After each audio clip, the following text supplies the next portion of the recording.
There is a specific kind of sociopathy which goes into the making of first-person shooter games. Not game with gun, per se, as lots of good games out there have guns, but first-person shooter specifically.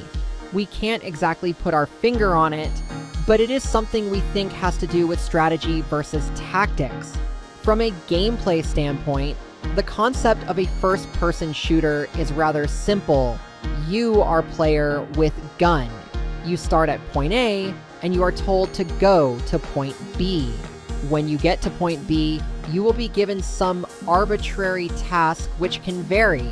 Sometimes it's planting explosives, sometimes it's preventing a key resource from being destroyed, sometimes it's simply to survive for a preset amount of time.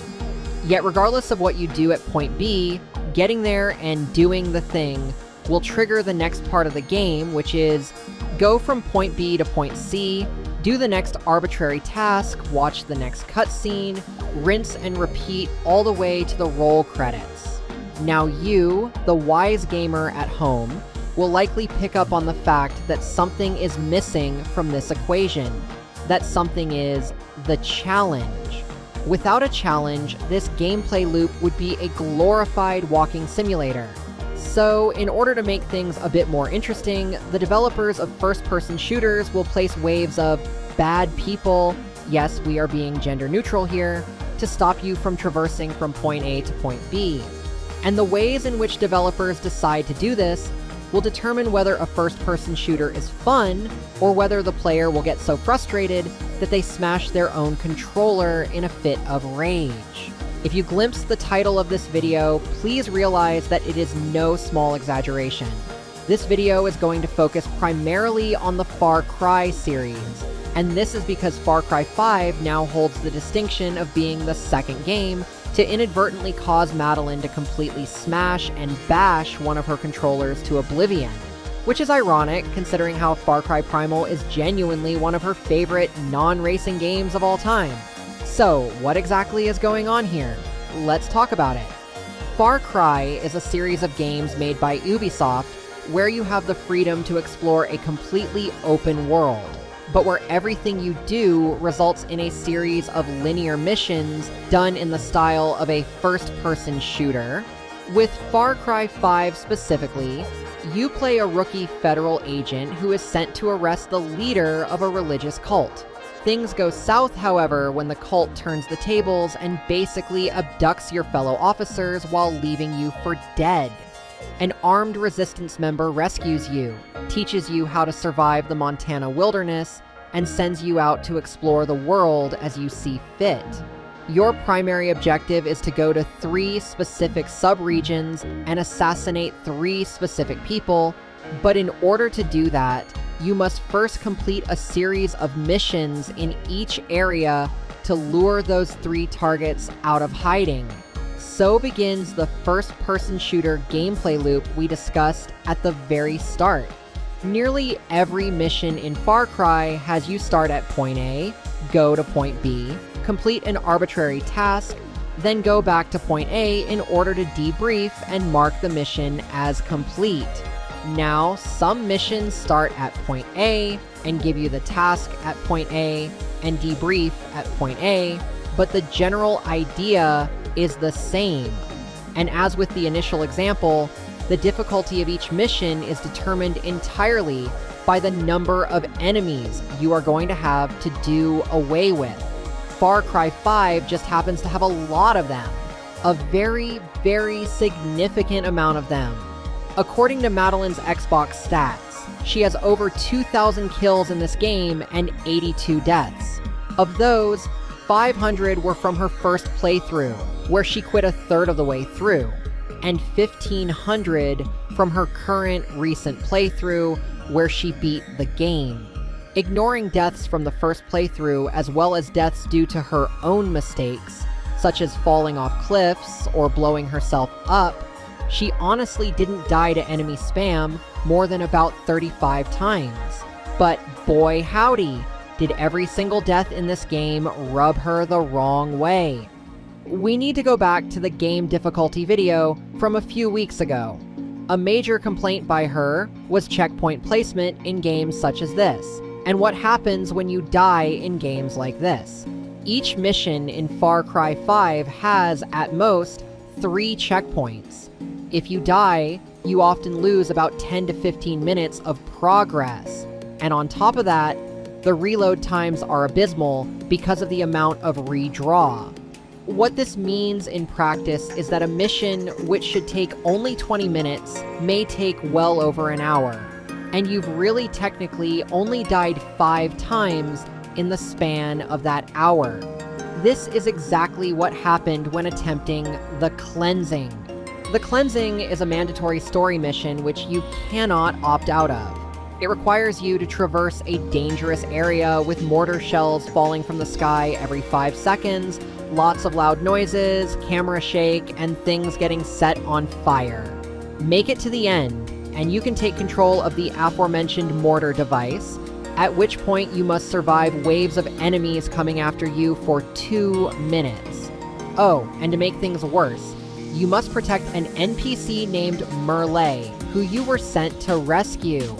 Honestly, Merle is a colossal idiot and has no survival skills whatsoever. They are of no help preventing these waves of enemies from attacking you. And when the rescue helicopter arrives after 2 minutes, if Merle is knocked out, the mission is essentially failed because you cannot revive Merle without you getting shot to hell or the rescue helicopter being destroyed. That's right, when this non-standard game over happened not once, but twice in a row, that was the point where Madeline's controller not so conveniently made sweet, sweet dying love to her hardwood floor. Hell, she's honestly lucky it didn't leave any marks on the floor itself, because that would have been expensive. Also, the controller in question was only $30. Now, anyone rational would have just uninstalled the game at this point, and if memory serves, this was the exact same mission which caused Madeline to uninstall the game the first time she played it in 2021. Yet this time, Madeline was rather determined to complete the game, come hell or high water. And things honestly only continued to go from bad to worse. With a replacement controller in hand, Madeline continued to slog through the game, and there were many points of contention along the way. Later missions, such as the final altercation with John Seed, ultimately glitched out and almost softlocked her save file. Other missions, meanwhile, decided to add sensory overload from more explosions and fire everywhere to straight-up literal hallucinogens, which caused the screen to turn into a psychedelic hellscape. Really, when it gets down to it, Madeline's biggest problem with the game was its pacing. And once again, a lot of that has to do with the idea of strategy versus tactics. And for that, we do need to look at Far Cry 5's predecessor.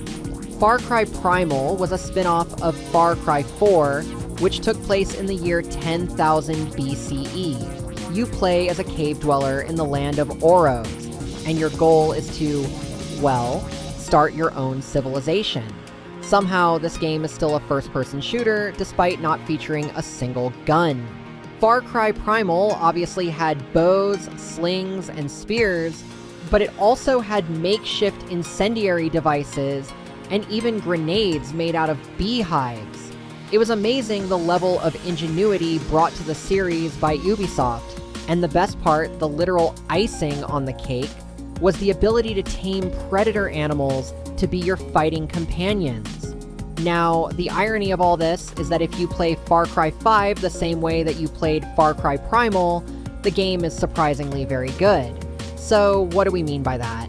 Far Cry 5 lets you have companions, and while most of these are human mercenaries, 3 of them are animal companions with incredibly overpowered abilities.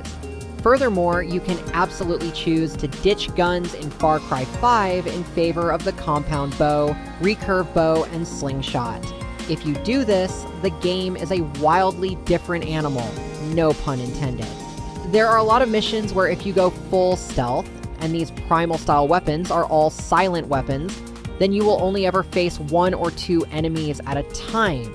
You can literally pick these enemies off in sequence, Hitman style, until you've taken out the very last one, and it makes these missions a piece of cake. The downside to this is that every location across all of these missions will have between 7 and 12 enemies at a time. So if the stealth option fails and you are discovered by the enemy, expect every single one of these enemies to dogpile you all at once. In which case, your only option is to switch to a weapon that is designed to mow down 2 to 3 people per second. In this option, you must dispatch all 6 to 1 dozen enemies before your health runs out. And let's be real here, you will have significantly less health than they do. Which brings us yet again to the game difficulty argument. More enemies with more health to them versus you as one person with maybe 1 or 2 allies means the odds are stacked against you even on the easiest difficulty. And there is one more thing which was really the nail in the coffin here. Far Cry Primal expanded on the perk system from Far Cry 4. In that game, you gained experience points for completing missions, as well as for dispatching enemies. Leveling up meant getting perk points to improve your skills, and this included improving your health. Well, Ubisoft did away with the leveling system completely in Far Cry 5 and replaced it with a challenge point system. Completing challenges, anything from using certain weapons, to learning the wingsuit, to literal fishing, would net you perk points to use for improving your skills. But at first glance, the amount of perk points required seemed to significantly outnumber the amount of perk points you were able to unlock. This made absolutely no sense to us, and made it seem like only half of all skills could be unlocked in a single playthrough.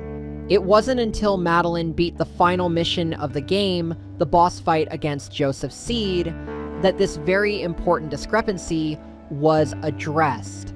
Apparently, perk points could also be obtained in prepper stashes, something Madeline never did prior to beating the game.